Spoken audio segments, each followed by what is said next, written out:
Isang mapagpalang araw sa ating lahat. Ako nga pala si Gerald Sanchez at ang iuulat ko ngayon ay tungkol sa mga kaugalian sa pag-aasawa sa Ibahan, Batangas.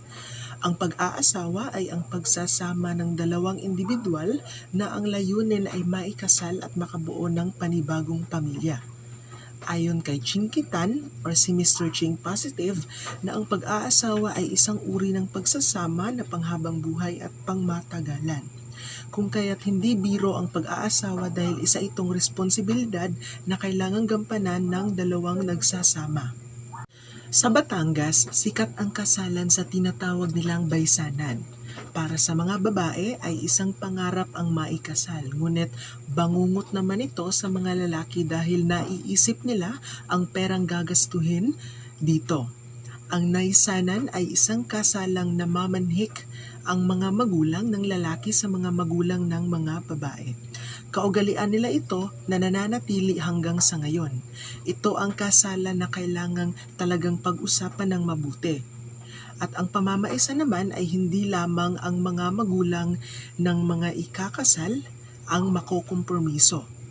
Pati na rin ang iba pang mga kamag-anak at mga kinuhang ninong at ninang, pati na ang mga kapitbahay. Kung kaya't ang baysanan ay isang okasyong pangbaryo na kung saan hindi lang yung dalawang pamilya ang kasali, pati na rin ang mga taga-baryo. Kung ating mapapansin, walang katao-tao ang bahay ng mamamaysan dahil lahat sila ay nag-aasikaso at naghahanda. Ang mga mamamaysan ay tumutukoy sa partido ng lalaki at ang babaisa naman ay tumutukoy sa partido ng babae.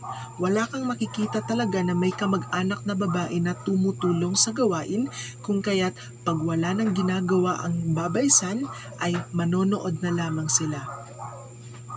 Dumako naman tayo sa mga hakbang sa pamamaysan. At ang una ay ang patubigan. Ito ay ginagawa sa baysanan na kung saan ang mga kalalakihan ay pupunta sa bahay ng mga pinsan ng babae para mag-igib at punuin ang kanilang tapayan. Kadalasan sa gumagawa nito ay ang mga lalaki. Hindi alintana sa kanila kung gaano kalayo ang iigiban, basta mapuno lang nila ang tapayan. Ngayon, pumunta na tayo sa pangalawang hakbang at ito ang bulungan na kung saan pupunta ang mga magulang ng lalaki sa bahay ng babae upang pag-uusapan kung kailan isasagawa ang pagdiriwang, kung sino-sino ang magiging ninong at ninang, at lalong-lalo na ang pag-uusapan nila ay ang halaga ng pamaraka. Ito ay ang perang ipambibili ng gagamitin ng babaeng ikakasal.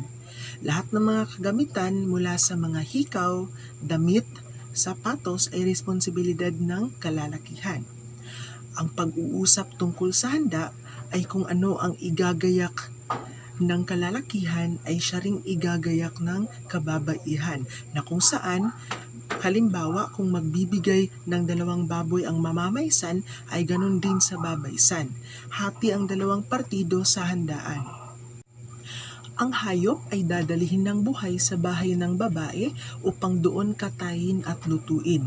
Tadtaran ang tawag sa kanila, na kung saan iniipon ang karne sa iisang mesa at tatadtarin ito ng nakapalibot na mga miyembro ng mga lalaki na galing sa kalalakihan. At ito ay kadalasang isinasagawa mula antedesperas o 2 araw bago ang kasal. Magpapadala ng alaala sa bahay ng mga ninong at ninang na tinatawag na sabitan, at ito ay karaniwang nakakahon na ang laman ay 12 tinapay o nakadepende sa kung ano ang ilagay. Yung iba nga may mga mansanas pa, at syempre di mawawala ang karne ng baboy. Kadalasan ay 1/4 ng baboy ay ibinibigay, ngunit nakadepende ito sa kasunduan ng mga magulang na ginawa sa bulungan at sa dami ng mga ninong at ninang. Ang pagtatayo ng sibi at pag-aarkila ng gagamitin para sa tugtugon na ay responsibilidad ng mamamaysan. Sila yung dapat pag-arkila ng mikropono, speaker na siyang gagamitin sa pagdiriwang, at ang pagtatayo ng sibi bilang panangga sa init ng sinag ng araw tuwing kainan. Sa bisperas ng kasal, gagawin ang pagpapatugtog at ang pagsasahimpapawid ng imbitasyon mula umaga hanggang kinabukasan. At sa gabi naman, ang mga bangko ay iaayos ng pabilog sa harap ng bahay ng babae at uupuan ito ng mga kabinataan at kadalagahan. Sasayaw naman ang ikakasal bilang tanda ng nagsisimula na ang pambisperas na pagdiriwang. Okay, dumako naman tayo sa pangatlong hakbang. Ito ay ang sabitan na kung saan sasabitan ng pera ang kani-kanilang partido ang magnobyo. Ang magsasabit sa babae ay ang partido ng lalaki at ang partido ng babae naman ay magsasabit para sa lalaki. Kung saan magpaparamihan sila ng pera na halimbawa yung babae ang mas maraming makuhang pera na nakasabit, ibig sabihin na gusto ng kamag-anak ng lalaki na siya ang mapapangasawa sa kanilang binata. Nakabatay talaga ang kagustuhan ng kamag-anak sa halaga ng naisabit.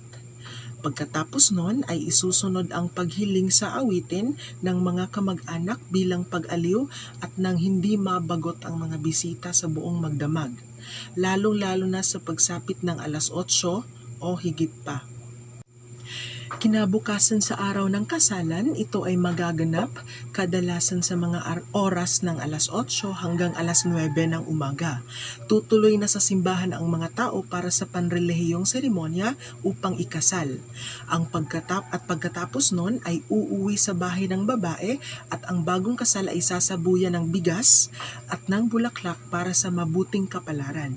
May mga pag-aalay ng kalamay at inumin at bago pumasok ang ikinasal ay kakainin muna nila at iinumin ito dahil sa paniniwala na para ito sa panghabang buhay na pagmamahalan.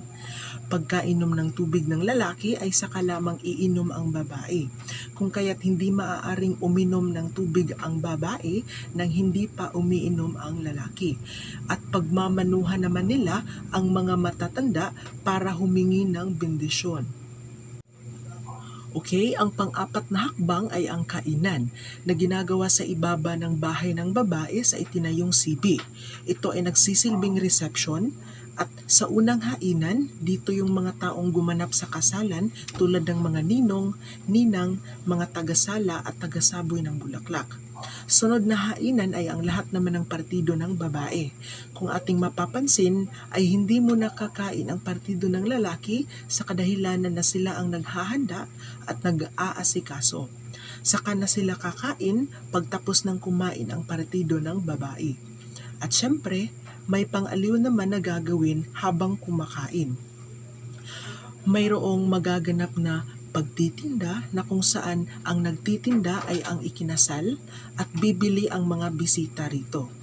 Ang paninda ay karaniwang suman, sigarilyo at iba pang mga minatamis na pagkain.